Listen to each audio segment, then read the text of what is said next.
Ah. Hey everybody, what's up? It's your boy.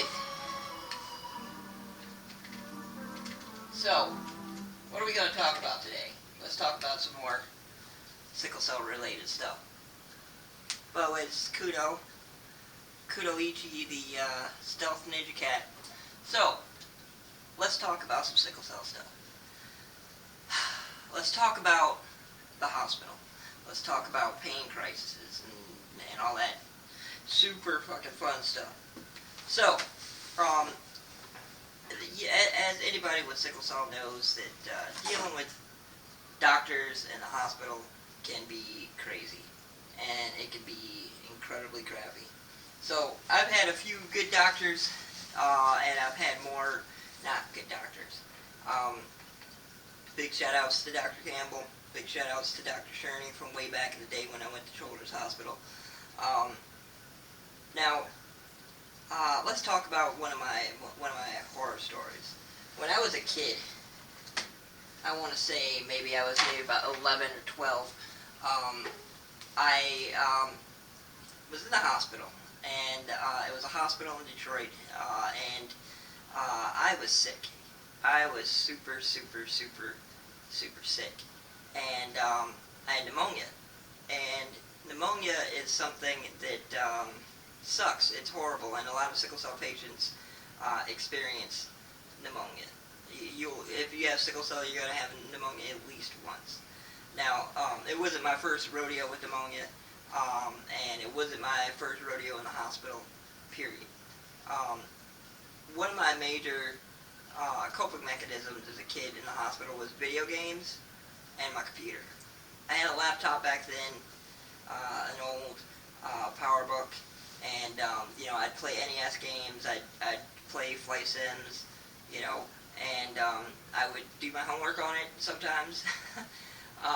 But that's how I pass the day. When you're in the hospital and you're stuck there and you're chilling, and you're hurting and you're in a lot of pain, and all you have to do is to either watch TV or stare at the wall, unless you've got something else to entertain you. This could be a reoccurring theme in some of my nightmare stories at the hospital. So, I'd been in the hospital for maybe about a week, and this doctor comes in, and the doctor is my primary care doctor, and she comes in and she's like, hey, we just got your x-ray, and things are looking a little bit better, not completely out the woods with the pneumonia, but looking pretty better. We're thinking about sending you home. And I'm like, I don't think that's a good idea. I'm still in a ton of pain. I feel horrible. My chest still hurts, and it's hard to breathe. And her attitude immediately changes. It becomes pretty hostile instantaneously. And I can just tell in an instant that this is going to be a fight. Now, something I learned really young is you have to advocate for yourself. If you don't, you'll get walked over. It's in your best interest to know as much about your condition and your body as you possibly can. Because nobody else in that hospital is going to fight for you. Because insurance companies, they want to get you out of there so they can put the next, button that. So, the doctor cops an attitude with me. And she's like, well, you look fine. You're just sitting here on your computer, playing games or whatever, which I was not playing games, but I was on my computer. But she decided to, start raising her voice. And I'm like, I'm not playing games, but I am trying to distract myself from this pain. She's like, well, if you were in that much pain, you'd be crying, you'd be screaming. Nobody can just sit upright and, not show that kind of pain on their face. And I was like, listen, I've had this problem all my life. And one thing you learn is how to ranger up, is what I say. You just kind of put on that brave face because crying sucks. It kills, it lowers your oxygen content, which in turn increases your pain. And I'm not saying crying and audibly and visibly showing that you're in pain is bad, but to each its own. Some people, it makes them feel better. For me, it makes things worse. So after I reply to her and tell her that, listen, just because I'm not rolling around on the ground screaming doesn't mean I'm not hurting. I'm like, I can barely breathe without having someone feeling like there's a knife going through my chest. So she decides to take it up a notch. She starts to yell, and she's like, well, you know what? I'm not gonna let you sit here and become an epic sickle cell junkie, she said.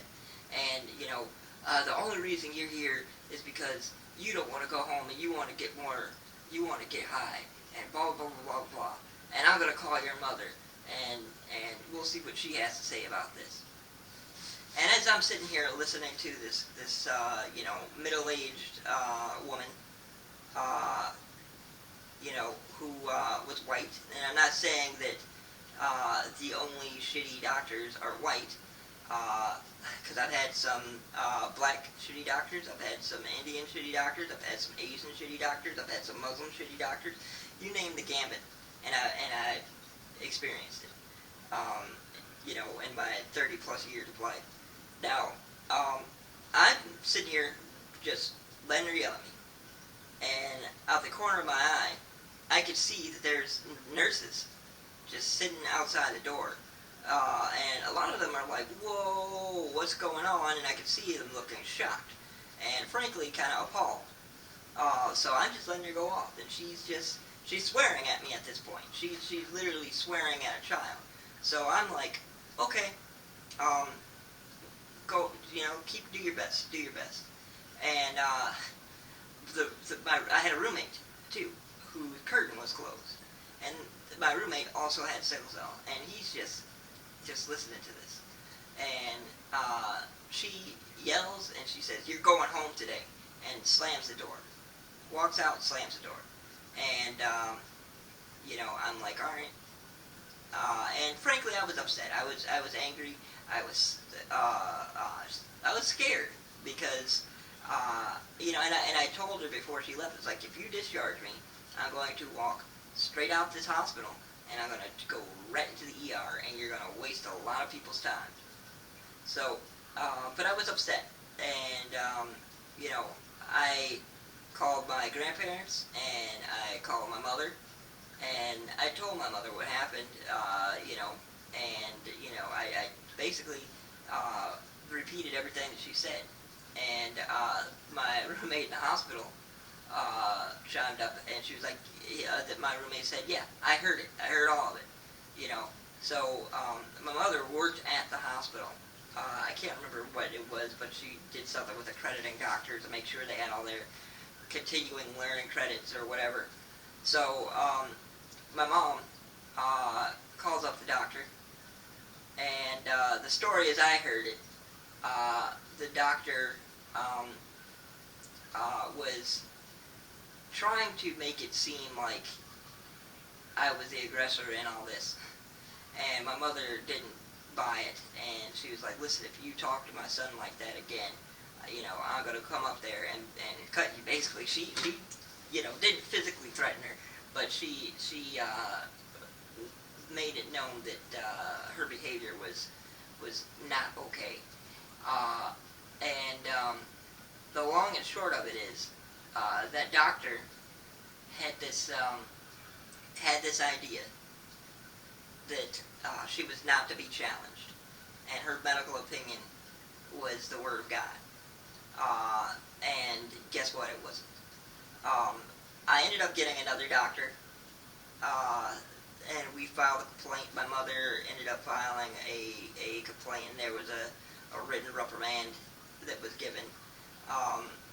And I ended up staying in the hospital a few more days, and the next doctor was much better. Now, the reason why I'm telling this story is because not every and this isn't the worst horror story I have like this, um, but this idea of sickle cell patients being drug seeking is still pervasive. It's something that I still deal with when I go to the emergency room to this day as an adult. Um, and the stigma is poison. It's like a cancer, and it leads to um, people being horribly mistreated, and it's sad. There's a lot of racial and ethnic bias that goes into it. There is socioeconomic reasons as well, because when I go into the hospital and I'm just wearing sweatpants or I'm kitted up in some of my normal military gear, my camo pants or whatever, sometimes they treat me a little bit different. But when I come off work and I'm wearing my shirt and my tie, or I have my work badge, back when I was teaching, I would wear my. Sometimes I had to come in after school, and I'd have my work shirt on and a tie and a blazer, and all of a sudden it was different because I was not a sickler. I was an upstanding member of society who was contributing to society, but was having a sickle cell crisis. And the way I was treated by doctors was different. And I worked as a patient attendant, and I could see doctors have biases that sometimes that definitely need to be checked, and sometimes they won't check them themselves, so you have to check it for them. If something like that happens to you, the best thing you can do is, one, if you live in a state where you only need one person to consent to a recording, I would say record your interactions with the doctors covertly, because honestly, having a camera out in their face is going to change their attitudes. But if you can do it covertly, I don't see a problem with that.